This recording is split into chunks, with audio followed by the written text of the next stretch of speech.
Thanks. For more on the Israel-Hamas war, I'm joined by former Israeli ambassador to the U.S. and former Knesset member Michael Oren. Mr. Oren, welcome. Hi, Mike. Good to be with you. Let's start with American concerns about the hospital situation. Let's play the clip. The United States does not want to see firefights in hospitals where innocent people, patients receiving medical care, are caught in the crossfire. And we've had active consultations with the Israeli Defense Forces on this. What about that concern, sir? We share it. We don't want to see a firefight in a hospital. We don't want to see innocent patients or Palestinians hurt in that firefight. At the end of the day, it's really not up to us now, is it? It's up to the Hamas headquarters, which is located beneath that hospital. Israel must get to that hospital, that headquarters. It must destroy those headquarters in order to cut off the command and control ability of Hamas throughout the Gaza Strip. Now, Israel has been trying to evacuate people from that hospital, certainly babies from that hospital, try to provide 300 liters of fuel to the hospital. Hamas prevented it. Hamas has prevented people from leaving the hospital because they want to use the hospital and the patients in it as human shields.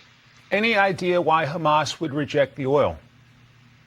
Because it wants to be able to blame a humanitarian crisis on Israel. Okay. You know, for about a year when I was in the Israeli government, I was in charge of Gaza and the humanitarian situation in Gaza. Israel had the ability to move in 1,200 huge flatbed trucks into Gaza every day with everything you wanted: food, fuel, toys, clothing. Hamas only let in 400 trucks because it wanted to keep a level of humanitarian disaster in Gaza so the people of Gaza would be hungry and angry and dependent on Hamas. This is the way they operate. They do not operate in a way civilized beings do. It's something completely different.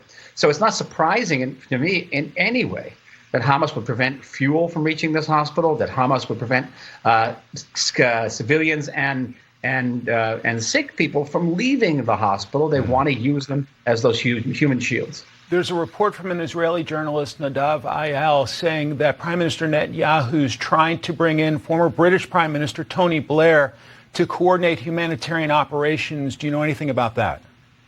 I don't, but Tony Blair's had a long and trusting relationship with the Israeli government, with myself personally. And if he were involved, I think it'd be very positive. What more does Israel need from the United States at this critical stage? The major thing is to keep resisting pressure for a ceasefire, and that pressure is mounting.